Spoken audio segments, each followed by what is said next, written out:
ہمارے YouTube channel کو subscribe کریں اور بیل آئیکن کو پریس کریں تاکہ ہمارا رابطہ بحال رہے۔ کسی شخص کو تکلیف میں دیکھ کر اگر آپ کا دل پسیجتا نہیں ہے، آپ کے دل میں رقیق کسے کہتے ہیں؟ پتلا، رقیق مادہ پتلا، رقت قلب، دل میں نرمی پیدا ہو جائے۔ دل میں نرمی اگر پیدا نہیں ہوتی ہے تو پھر جان لیجئے، میں ایک بہت سخت بات کہنے لگا ہوں، ایک شخص عالم ہو سکتا ہے، مفتی ہو سکتا ہے، فقیہ ہو سکتا ہے، مفسر ہو سکتا ہے، محدث ہو سکتا ہے، عابد ہو سکتا ہے، زاہد ہو سکتا ہے، نیک نہیں ہو سکتا اگر انسانی ہمدردی کا مادہ اس کے دل میں نہیں ہے۔ بات سمجھ لی آپ نے پوری؟ یہ ہے ترتیب کے اندر مضمر۔ نماز اور زکوٰۃ کا ذکر بعد میں، وَآتَ الْمَالَ عَلَىٰ حُبِّهِ ذَوِي الْقُرْبَىٰ وَالْيَتَامَىٰ وَالْمَسَاكِينَ وَابْنَ السَّبِيلِ وَالسَّائِلِينَ وَفِي الرِّقَابِ، یہ پہلے آ رہا ہے۔ اور آپ میں سے بہت سے حضرات کو یاد ہوگی چوتھے پارے کی پہلی آیت، جو اس معاملے میں یوں سمجھیے قول فیصل، لَن تَنَالُوا الْبِرَّ حَتَّىٰ تُنْفِقُوا مِمَّا تُحِبُّونَ، تم ہرگز نیکی کے مقام کو نہیں پہنچ سکتے جب تک خرچ نہ کرو اس میں سے جو تمہیں محبوب ہے۔ اگر آپ کا مال ایسا ہے جو دل سے اتر گیا ہے، کپڑے بوسیدہ ہو گئے ہیں دے دیے غریب کو، جوتے ٹوٹ گئے دے دیے کسی کو، یہ نہیں ہے، یہ نیکی نہیں ہے۔ نیکی کیا ہے؟ مما تحبون، جو تمہیں پسند ہو وہ مال۔ لن تنالوا البر، یہ نوٹ کر لیجیے جنہیں عربی سے کوئی تھوڑا سا بھی کوئی مس ہے کہ لام اور نون کے ساتھ جو نفی آتی ہے فعل مضارع کے اندر، اس سے زیادہ تاکیدی نفی نہیں۔ لن تنالوا البر، ہرگز ہرگز نہیں پہنچ سکتے نیکی کے مقام کو، حتی تنفقوا مما تحبون، جب تک کہ تم خرچ نہ کرو اس میں سے جو تمہیں پسند ہو۔ اپنے محبوب مال کو جب تک خرچ نہیں کرو گے اللہ کی رضامندی کے لیے، اللہ کی رضا جوئی کے لیے، اس وقت تک نیکی کا مقام حاصل نہیں کر سکتے۔ حدیث میں نے آپ کو سنا دی، من یحرم الرفق، رفق کہتے ہیں دل کی نرمی، اسی سے لفظ رفیق بنا ہے۔ رفیق وہ ہیں جو آپس میں ہمدرد ہیں، غم گسار ہیں، ایک دوسرے کا درد بانٹنے والے ہیں، ایک دوسرے کے دکھ کو اپنے دل میں محسوس کرنے والے ہیں۔ میں نے ہمدردی کی وضاحت پچھلی نشست میں کی تھی۔ ہمدردی، ہم جماعت، ایک جماعت میں پڑھنے والے، ہم عصر، ایک زمانے کے لوگ۔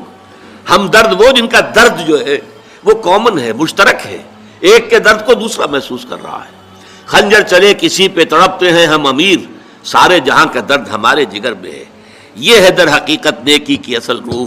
میں پھر دوہرا رہا ہوں، جس میں یہ نہیں ہے، جو بخیل ہے، جو کٹھور دل ہے، جو سخت دل ہے، وہ عابد ہو سکتا ہے، زاہد ہو سکتا ہے، مفسر ہو سکتا ہے، محدث ہو سکتا ہے، فقیہ ہو سکتا ہے، مفتی ہو سکتا ہے، لیکن نیک نہیں ہو سکتا۔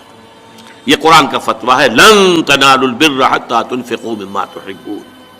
پھر اس میں ایک بات اور نوٹ کیجئے، اس میں ترتیب بھی لازمی ہے۔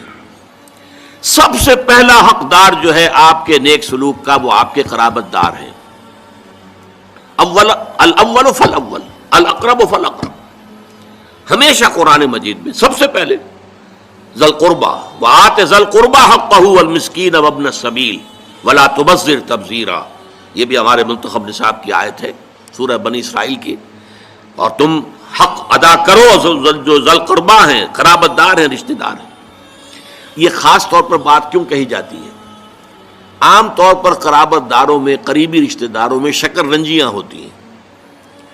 اب فلاں جو ہے، فرض کیجئے کہ کوئی چھوٹا بھائی فوت ہو گیا یا بڑا بھائی فوت ہو گیا ہے، اور دوسرا بھائی جو ہے اچھا ہے، جو فوت شدہ بھائی ہے اس کے حالات اب خراب ہیں، بیوہ ہے، بچے ہیں، کوئی ذریعہ معاش نہیں ہے، اور یہ شخص جو ہے وہ صاحب ثروت ہے، صاحب دولت ہے، یہ اوروں کو تو خیرات دے گا، اپنے یتیم بھانجا اور بتیوں کو نہیں دے گا۔